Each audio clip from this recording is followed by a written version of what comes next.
তো দেখুন, আজকেই কিন্তু একজন আমার কাছে খসড়া লিস্টে তার নাম আছে কিনা সেটা চেক করার জন্য এপিক নম্বর নিয়ে এসেছিল, এবং সেখানে দেখা গেল যে তার নামের জায়গায় লেখা আছে নট ফাউন্ড, যেটা কিনা তার পক্ষে হওয়া একেবারেই সম্ভব না। তার কারণ তার কাছে সমস্ত ডকুমেন্ট আছে, সবকিছু আছে, কিন্তু তাও কিন্তু দেখাচ্ছে নট ফাউন্ড।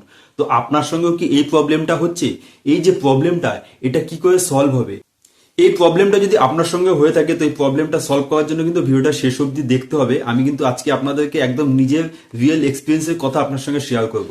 তো এখনো পর্যন্ত যারা আপনাদের খসড়া লিস্টে নাম আছে কিনা সেটা চেক করেননি, আপনারা কিন্তু ক্যাজুয়াল আছেন যে চেক করে নেবো বা আমার নাম নিশ্চয়ই থাকবে, আপনাদের কাছে রিকোয়েস্ট করবো আপনারা কিন্তু অবশ্যই আপনার নামটা খসড়া লিস্টে চেক করে নেবেন। তার জন্য স্টেপ বাই স্টেপ ভিডিও কিন্তু আমার এই চ্যানেলে, স্মার্ট লাইফ উইথ ত্রিদীপ চ্যানেলে দেওয়া আছে। তাছাড়া আমি লিঙ্ক ডেসক্রিপশন বক্সে দিয়ে দেবো, ওখানে গিয়ে কিন্তু আপনারা দেখে কিন্তু নিজের নামটা নিজে চেক করে নিতে পারবেন যে খসড়া লিস্টে আপনার নাম আছে কিনা।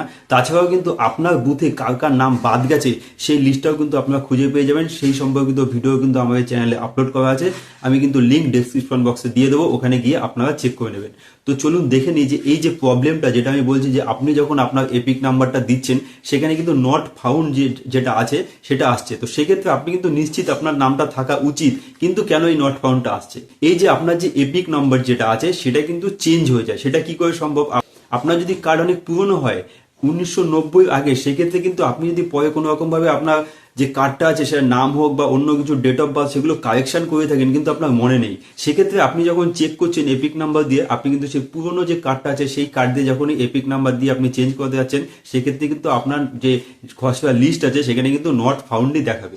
তো আপনাকে কি করতে হবে, একদম আপডেটেড যে ভোটার লিস্ট আছে সেই ভোটার লিস্টের থেকে এপিক নাম্বারটা দিয়ে কিন্তু আপনার খসড়া লিস্টে চেক করতে হবে। তো এখন সমস্যা হচ্ছে আপনি এই যে আপডেটেড ভোটার লিস্ট আছে সেটা কি করে ডাউনলোড করবেন, সেই ভিডিওর লিঙ্কও কিন্তু আমি ডেসক্রিপশন বক্সে দিয়ে দিচ্ছি, ভিডিওটা গিয়ে আপনারা দেখে নেবেন।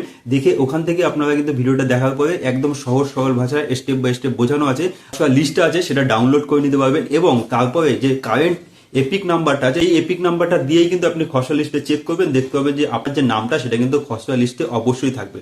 তো আবারও বলছি, আপনারা কিন্তু এই ভুলটা করবেন না। এপিক নাম্বার কিন্তু পুরনো, যাদের অনেক পুরনো কার্ড আছে তার সঙ্গে নতুন এপিক নাম্বার কিন্তু চেঞ্জ হয়ে যায়। সুতরাং আপনারা অযথা চিন্তা করবেন না, ভয় পাবেন না যে আমার এপিক নাম্বার, আমার কার্ড অনেক পুরনো হওয়া সত্ত্বেও খসড়া লিস্টে আমার কেন নাম নেই। আপনারা একটু এপিক নাম্বারটা অবশ্যই দেখে দেবো। ভিডিওটা যদি ইনফরমেটিভ লাগে তো নিজেদের বন্ধু বান্ধবের মধ্যে অবশ্যই শেয়ার করে দেবেন, আর ভিডিওটাকে একটি লাইক অবশ্যই দেবেন। ধন্যবাদ।